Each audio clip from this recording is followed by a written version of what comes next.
if you can just state your name and your position with Exodus Church. My name is Susan Smith Walker, and I'm the Associate Pastor of Exodus Missionary Outreach Church. All right, thank you, Susan, for meeting with us. What is the mission of Exodus Missionary Outreach Church? Our mission is to reach out to the least of these in our community, people who many times have been unwelcome in church, and people who have had bad experiences in church. Some people have what we call church baggage. We're reaching out to those folks. And we're also reaching out to anyone who would like to be a part of a church that's making a big difference in the community, doing things, tangible, concrete service in the community that's changing lives and changing neighborhoods. And so there are lots of people who want to be involved in a church like that. Well, with sacred spaces, how would you say Exodus Church is a sacred space in Hickory?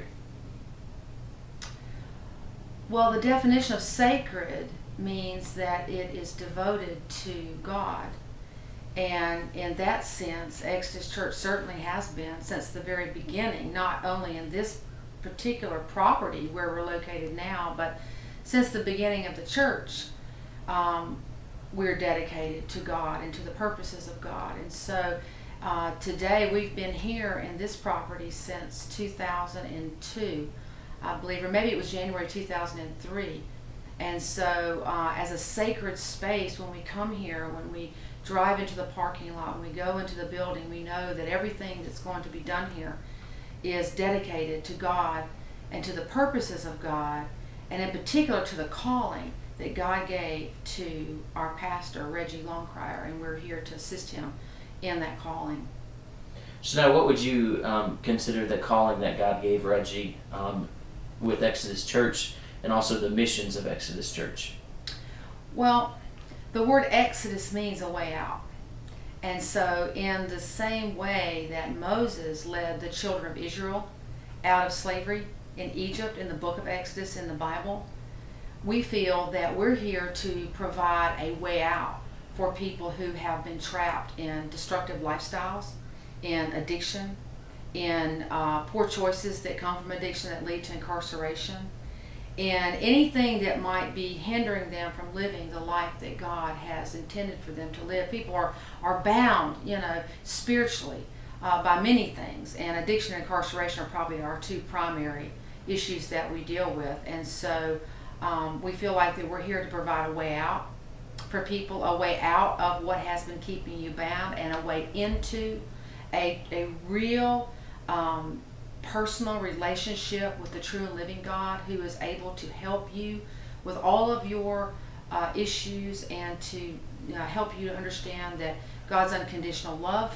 is available to you today, right now, no matter where you've been or what you've done, and His power is also available to you right here and right now to help you to be transformed into the person that God created you to be. So now, with Exodus Church, Exodus Homes is one of the missions of Exodus Church. Tell us a little bit about Exodus Homes and the mission that goes with Exodus Church. Okay. Originally, when the church was founded, and I've been here since the beginning of the church in 1997, in the first year of the church, when we were meeting in a little funeral home, that was our sacred space at that time, the Dirk M. Thompson Mortuary Chapel. We had a big vision that we were going to change the community by providing supportive housing for people who were homeless, who were coming back to the community from treatment centers and prison. And we didn't know how we were going to do it. We didn't have any money.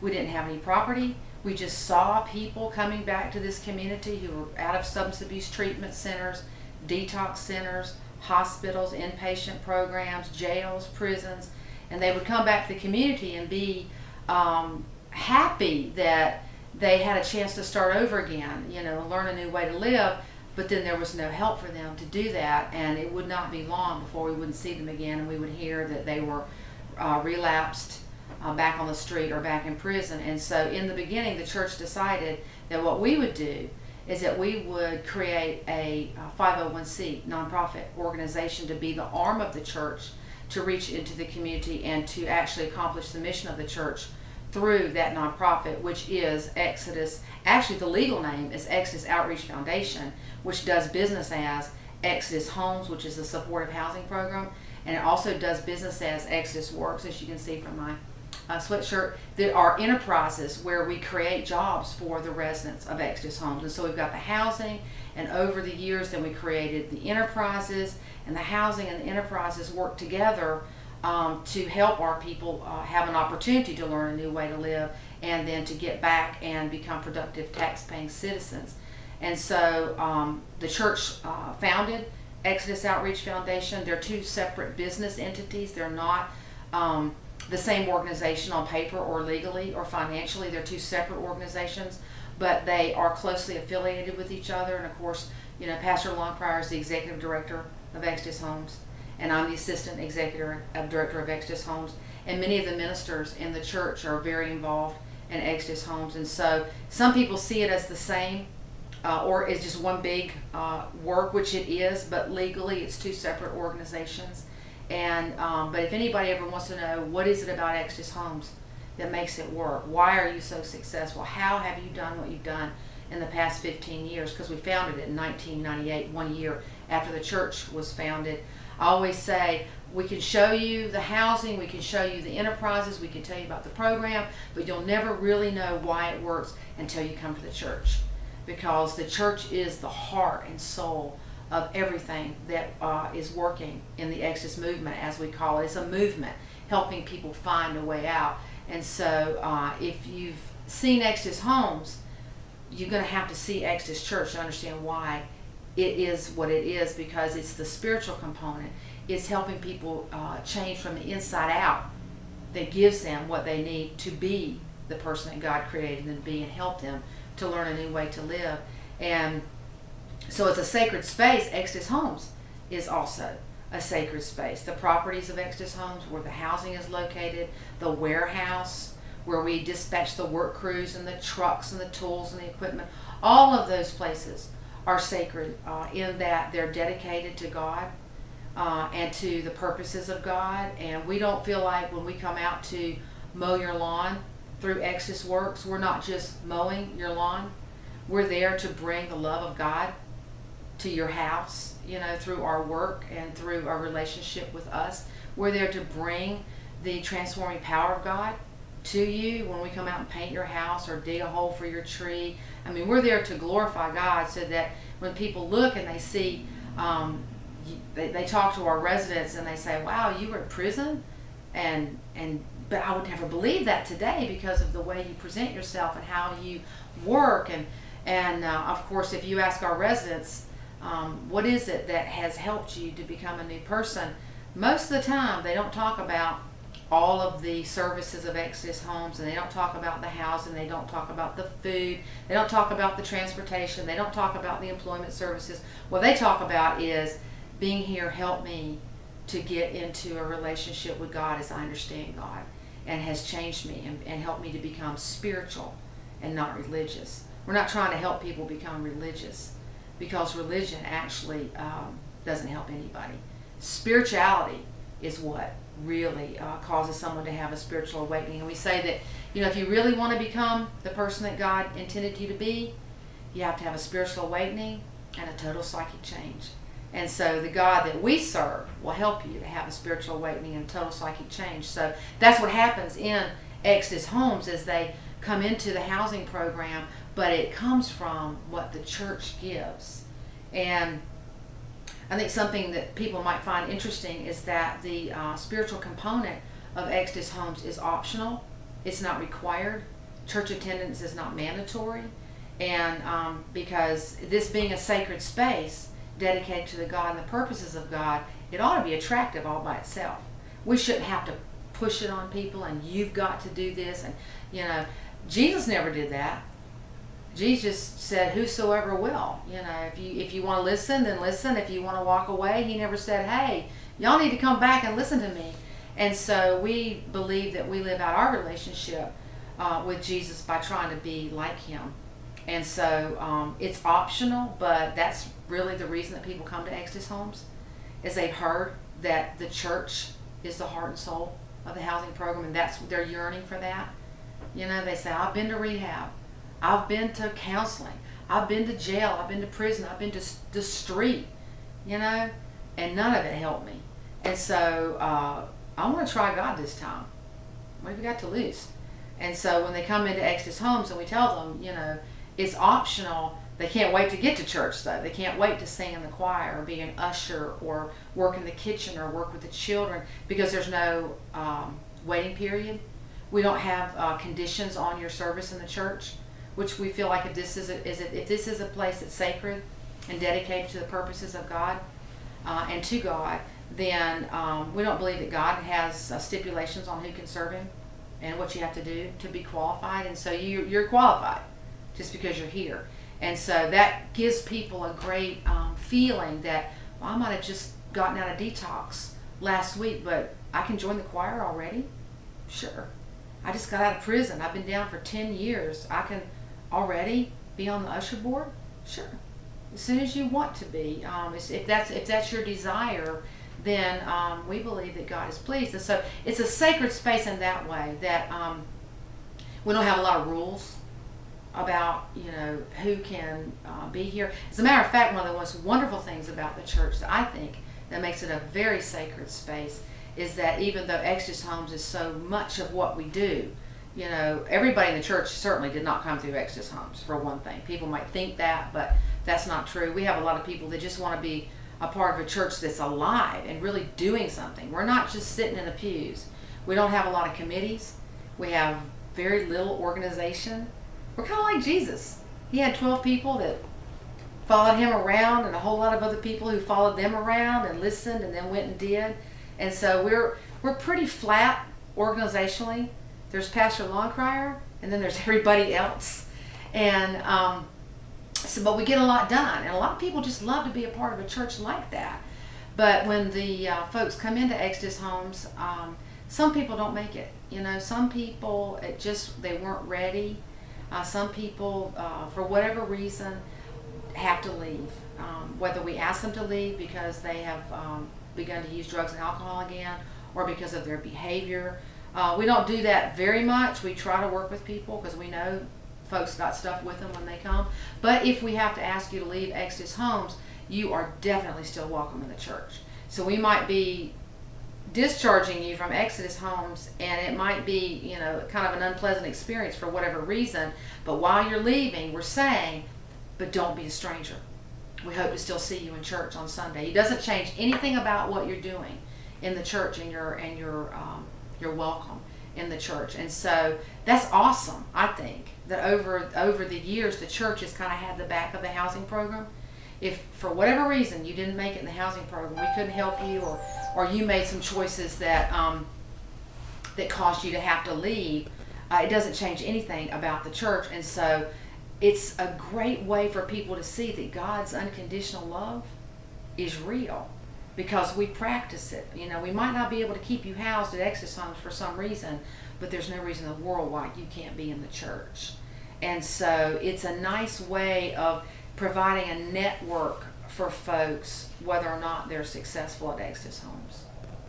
When we spoke with Reverend Reggie almost a week ago, he talked about this place being safe. It's very safe, and it's true. There's no judgment. There's no, as he stated before, when his previous church that he was a pastor at before he came to Exodus, that when he brought someone in the front door, they were getting right back out the back door. It was like putting new wine in old wineskins. Tell us a little bit about, if you've been at a different church compared to Exodus, what is the feel of the safeness of Exodus Church?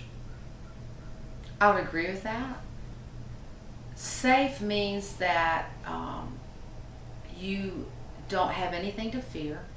You don't have to fear anyone's rejection, because that's one of the things that people probably fear the most in life is being rejected. And we reject people because of the way they look. We reject people because of what they have or don't have. We reject people for things that they've done in their life. We reject people because they're not attractive. We reject people because they've got a bad reputation of things that they've done in the past.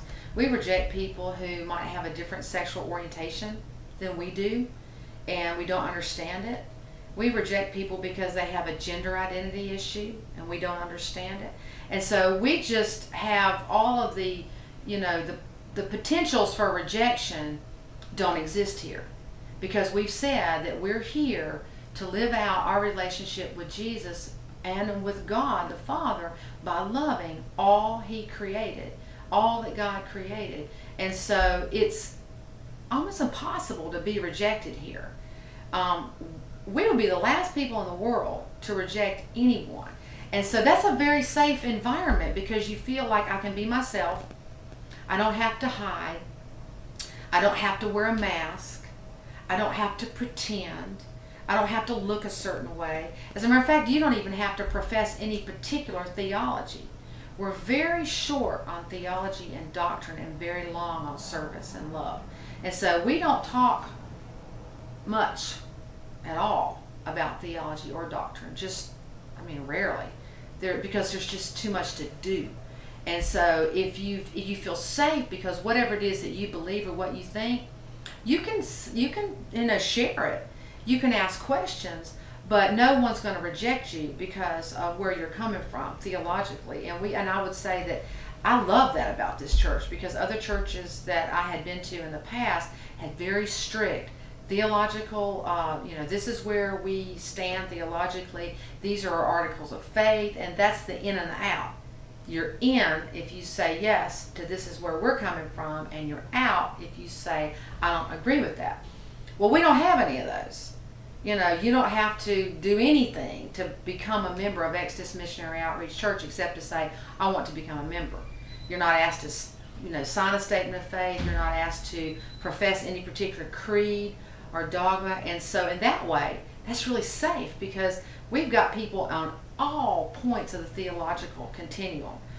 Very conservative folks who, they're still there. Conservative, and then there are people who are on the just absolutely other end of liberal theology, but we can all be in the same boat together, because we had to kind of assess that one time. How do we define that? How do we actually explain that to anybody, and how do we understand it ourselves? And what we came to in the ministerial team, and this makes it safe for us, because as a minister, I have my, my faith beliefs and the things that make sense to me, and that, God has shown me about where I can safely and authentically say I'm coming from. But it may not be the same for some of the other ministers. And we all have different backgrounds, and I wasn't raised in the church.